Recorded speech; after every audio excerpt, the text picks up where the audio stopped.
segundo gran bloque de anomalías, que son los tumores. Los tumores son anomalías poco frecuentes que afectan más o menos a 1 en 10.000 de cada recién nacidos vivos. Los tumores más frecuentes son los rhabdomiomas, que representan aproximadamente el 60-80% de las tumoraciones. Los segundos en frecuencia son los teratomas y el resto ya son tumoraciones muy infrecuentes. Los rhabdomiomas los podemos identificar como imágenes ecogénicas que se encuentran a nivel miocárdico. Se pueden encontrar a nivel de cualquier zona del miocardio, a nivel del septo, a nivel del moderator band, de los tractos de salida, de las paredes auriculares. Y aquí podemos ver un rhabdomioma único a nivel del ventrículo derecho, del moderator band. Pero lo frecuente es que sean rhabdomiomas múltiples. Como podemos ver en este vídeo, encontramos rhabdomiomas a nivel del septo interventricular, de la pared lateral del ventrículo izquierdo, de la raíz de la aurícula izquierda.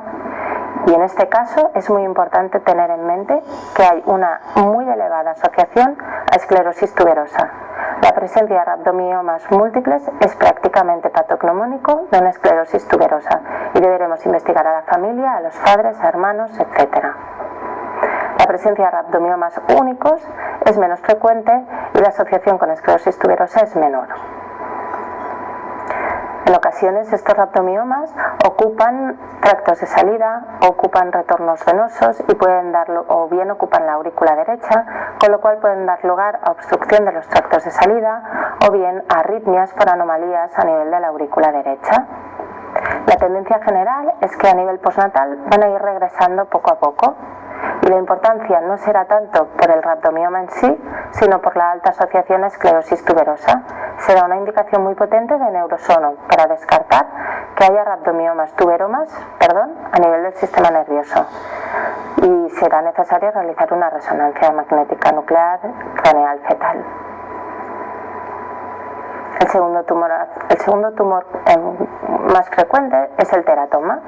El teratoma generalmente se manifiesta, como podemos ver en el vídeo, por una tumoración de una ecogenicidad mixta, sólido-quística, que a veces puede estar muy vascularizada, que tiene un origen a nivel pericárdico y frecuentemente se originan a nivel de la raíz de la aorta.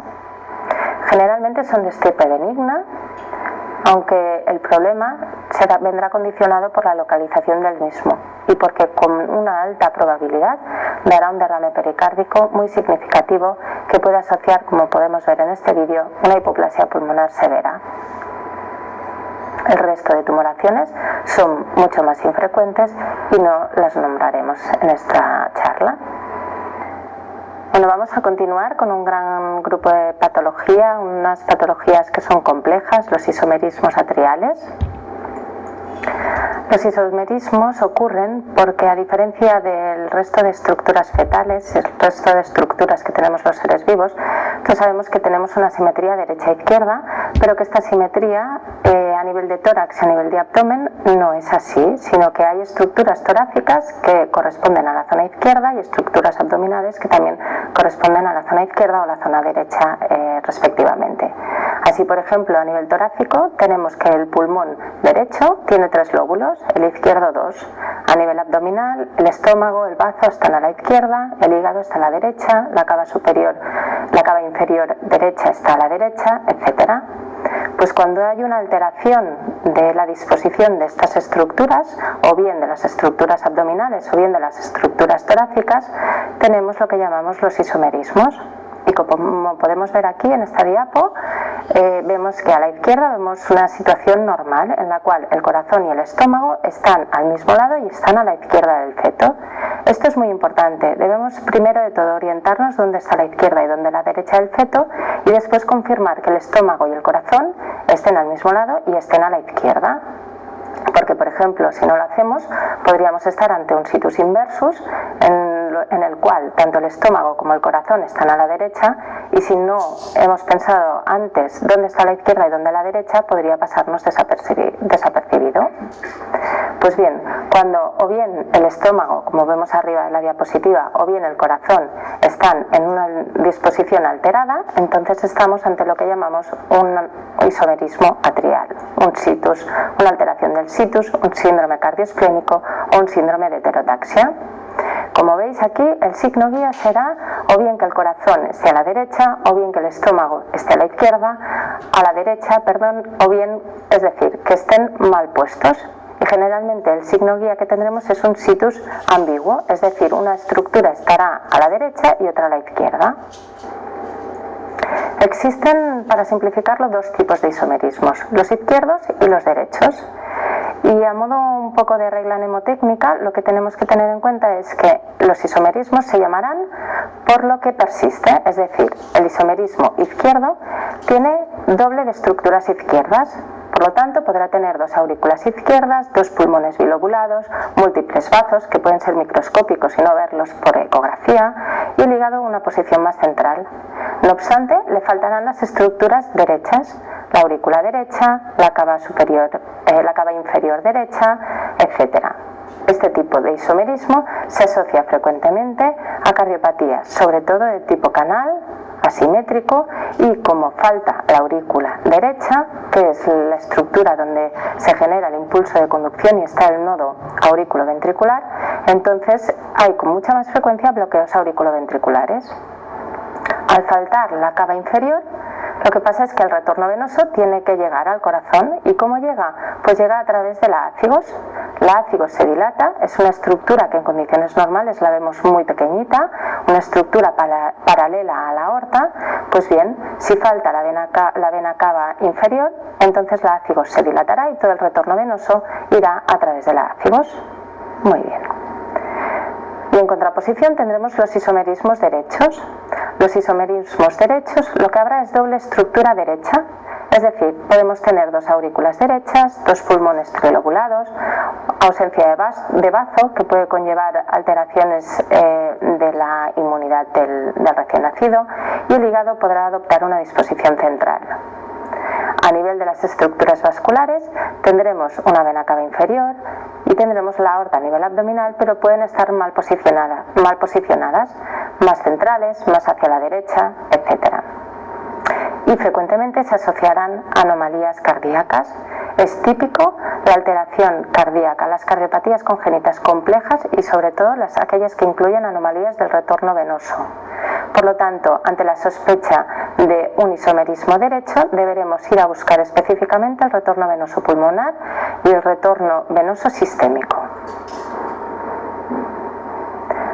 Aquí vemos, por ejemplo, dos casos de isomerismo izquierdo. Faltan, por tanto, las estructuras derechas. En la imagen de la izquierda lo que vemos es que a nivel abdominal somos incapaces de identificar la vena cava inferior. Además, si nos fijamos, el estómago está a un lado y el corazón a otro. Y también, si nos fijamos, hay un canal auriculoventricular y un bloqueo auriculoventricular. Aquí podemos ver válvula única y el corazón que va muy lento. Es un isomerismo izquierdo. Y a la derecha podemos ver uno de los signos guías más importantes y que nos pueden orientar en los isomerismos izquierdos, que vemos la ácigos dilatada. Aquí vemos dos estructuras vasculares paralelas a nivel de la porción posterior del tórax, una que corresponde a la aorta y la otra a la ácigos. Aquí vemos una ácigos que está muy dilatada, normalmente no la vemos con un calibre tan aumentado de tamaño.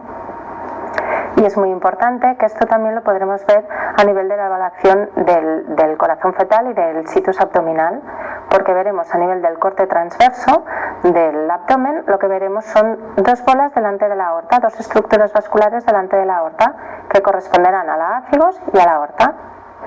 Aquí lo podemos ver. Estas dos estructuras vasculares delante de la aorta corresponden a la ácigos y a la aorta. La ácigos muy dilatada, en un feto con una ausencia de vena cava inferior. Y aquí los podemos ver en sagital, como discurren paralelos hacia el corazón fetal. Y aquí podemos ver un ejemplo de isomerismo derecho. Un isomerismo, como hemos dicho, que se caracteriza por la presencia de cardiopatías complejas.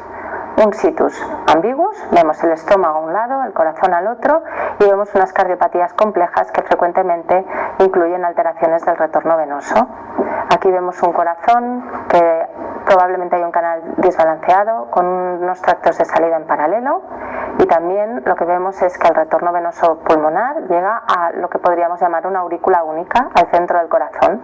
Hay una anomalía del retorno venoso. Lo que nos dará el signo, lo que nos dará la clave para el diagnóstico será la evaluación del situs abdominal y del situs cardíaco.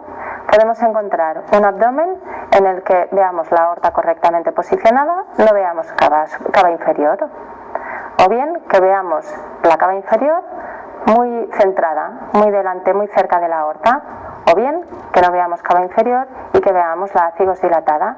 Pues esto es lo que nos dará la clave para el diagnóstico de los isomerismos, junto con la evaluación de dónde está dispuesto y dónde está posicionado el corazón fetal y la punta del corazón. En general, ante la presencia de un isomerismo, tenemos que tener en mente que el pronóstico es malo. Es malo por la alta asociación a anomalías cardíacas, a cardiopatías complejas, aunque la asociación a nucleoidías es baja. Y también tenemos que tener en cuenta que, como hay una alteración del situs visceral, también pueden asociarse a anomalías intestinales, malrotaciones, vólvulos, etc. Y en caso de los isomerismos derechos, asplenia. Pues vamos ya hacia el final de la charla, vamos a hablar de las miocardiopatías y vamos a dar dos detalles sobre las miocardiopatías. Es un cajón desastre de múltiples anomalías que afectan al miocardio del feto, al miocardio en general, y pueden ser o bien primarias o bien secundarias a patologías, a cardiopatías estructurales o situaciones que conlleven una alteración de la función cardíaca. ¿Qué signos guías nos van a ayudar para el diagnóstico? Habrá una cardiomegalia, una dilatación de las cavidades cardíacas, una hipertrofia miocárdica. El hecho de tener un corazón grande hará que el ángulo cardíaco se desplace hacia la izquierda, evocardia marcada, y además tendremos signos de disfunción cardíaca, derrame pericárdico significativo, insuficiencia bivalvular, alteración de la contractilidad, etc. Generalmente el diagnóstico se hace tarde, son patologías que frecuentemente aparecen en tercer trimestre, y el hecho de que aparezcan en tercer trimestre y que tengamos múltiples causas de las miocardiopatías hace que generalmente no tengamos el diagnóstico específico prenatalmente, y generalmente los diagnósticos finales se realizan postnatalmente. Para simplificar tenemos tres grandes grupos, las dilatadas, las hipertróficas y las no compactadas. Y podrán tener, como vemos aquí en esta diapositiva, causas diferentes. Y vamos a ver algunos ejemplos de cada una. Aquí tenemos ejemplos de miocardiopatías dilatadas. Vemos los signos de la miocardiopatía: corazón grande, eje desviado hacia la izquierda, derrame pericárdico. Cuando aplicamos el Doppler color, vemos una insuficiencia bivalvular, tanto tricúspide como mitral. Aquí podemos ver que son signos de disfunción cardíaca. Y en la porción inferior de la diapositiva lo que vemos también es una alteración de la contractilidad. El corazón se contrae muy mal, hay una disfunción, un corazón que está con una alteración muy importante de la contractilidad. Y esto es una miocardiopatía secundaria a una transfusión feto-fetal, es un feto receptor de una transfusión feto-fetal casi en estadio 4 cuando se diagnosticó. Y aquí podemos ver otra cardiopatía, otra miocardiopatía, y aquí vemos un corazón con una alteración de la contractilidad, con una insuficiencia bivalvular, que lo que le pasa es que está trabajando como si estuviera bombeando 4 fetos, porque fijaros a la derecha la gran tumoración sacrococcígea que tiene este feto. Es un teratoma sacrococcígeo gigante que ejerce un fenómeno de robo muy importante y por tanto está dando una sobrecarga bestial a este feto. ¿Por qué? Porque está haciendo que el corazón tenga que trabajar como si fuesen 4 volemias de un feto normal. Aquí veis la gran vascularización de esta tumoración. Pues todas estas causas pueden dar son diferentes causas de miocardiopatías. Y aquí podemos ver un ejemplo de una miocardiopatía muy típica y muy frecuente anteriormente, pero que actualmente vemos muy poco porque las mujeres diabéticas están muy bien controladas, y es la miocardiopatía hipertrófica de la madre diabética. Lo que vemos es que el corazón globalmente es más hipertrófico, tiene las paredes, el miocardio más gordo, más engrosado, y que en casos más avanzados lo que puede dar incluso es un aumento de todo lo que es el miocardio a nivel del septo interventricular, de la zona de salida de la aorta, y una estenosis subaórtica. Pero esto, como digo, lo vemos menos frecuentemente actualmente debido al buen control de las madres diabéticas. Y por último, mostrar alguna imagen de una miocardiopatía no compactada. Hay pocos datos en la literatura sobre la miocardiopatía no compactada en vida fetal, pero actualmente lo estamos viendo cada vez más frecuentemente gracias a la mejoría del Doppler color y del Doppler bidireccional, el Power Doppler bidireccional. Y como veis aquí en grises, llama mucho la atención el ventrículo izquierdo. El ventrículo izquierdo está como agujereado. Hay unos sinusoides que están conectando la cavidad del ventrículo izquierdo con prácticamente la zona pericárdica. Y lo que vemos es que estas cavidades, estas trabeculaciones se rellenan con sangre, con el Power bidireccional. Y esto lo que rememora es la embriología fetal en las épocas precoces de la gestación. Durante el primer trimestre muy precoz, el miocardio del feto está formado por sinusoides, y si estos sinusoides no se compactan, dan esto que vemos aquí, que es la miocardiopatía no compactada, y que conllevará una alteración de la contractilidad y un fallo cardíaco posteriormente. Y ya para finalizar, el último grupo de anomalías que vamos a tratar, que es la restricción del ductus arterioso, no por su frecuencia, sino por su impacto en la vida fetal. Como sabéis, el ductus arterioso es básico para la supervivencia fetal.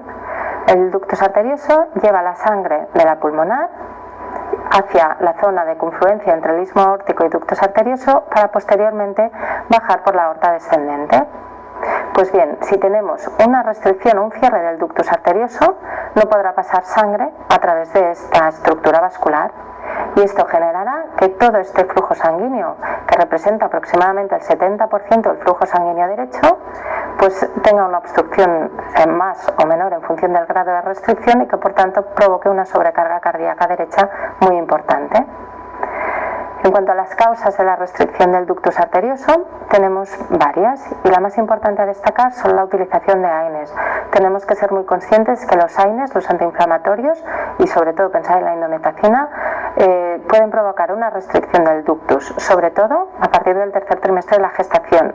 La sensibilidad aumenta a medida que aumenta la edad gestacional, siendo prácticamente el 80% en aquellas gestaciones de más de 34 semanas.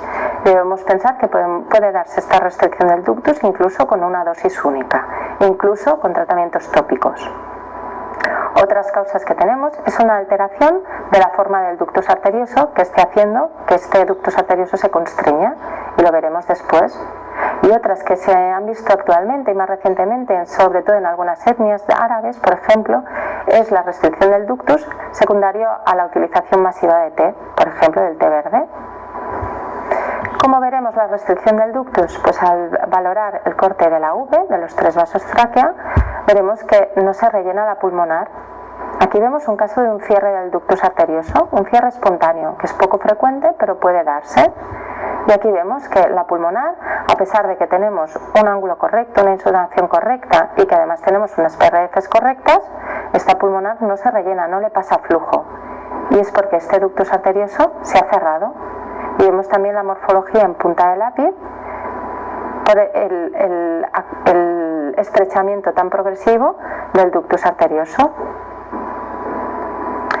¿Qué dará? Pues esta sobrecarga cardíaca dará consecuentemente cardiomegalia, una dilatación masiva de las cavidades derechas, insuficiencia tricuspidia severa, ductus venoso revertido, hidrops, y al final puede dar la muerte del feto.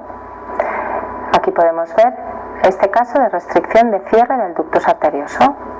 ¿Qué veremos en un caso en el que no haya un cierre completo, sino una restricción más o menos severa?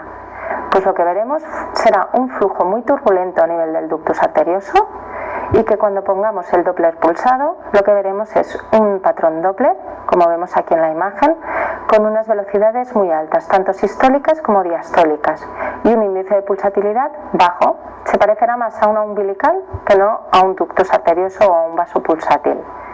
Y aquí tenéis los criterios de clasificación de la restricción leve, grave o bien del cierre del ductus arterioso. Y aquí ya para finalizar, una imagen de lo que puede ser una alteración de la morfología del ductus arterioso que puede dar una restricción del mismo. Y aquí lo podéis ver. Vemos un ductus arterioso con un trayecto muy tortuoso, es casi como un trayecto de una serpiente, es lo que se llama ductus, kinking ductus o S-shaped ductus. es un ductus arterioso que tiene un trayecto muy tortuoso, que lo que hace es que en algunas zonas de estas heces se pueda generar una constricción, una restricción del ductus. Por lo tanto, ante un kinking ductus, que es una anomalía vascular muy frecuente que nos encontramos mucho en tercer trimestre, sobre todo en edades gestacionales avanzadas, en los casos posttérmino, debemos mirar bien que no haya ningún flujo turbulento, que no brille y que no se acelere. Si no hay ningún signo de estos, pues pensamos que es un kinking ductus sin criterios de restricción, pero si hay criterios de restricción, tenemos que tener en cuenta que puede generarse un cierre del mismo y por tanto unas consecuencias similares a las anteriores que se ha descrito. Pues muy bien, esto es todo lo que quería comentar sobre las otras cardiopatías. Como veis, es un gran cajón desastre de muchas anomalías, poco frecuentes individualmente y que representan más o menos un 15% de todas las cardiopatías congénitas que podemos ver prenatalmente. Gracias.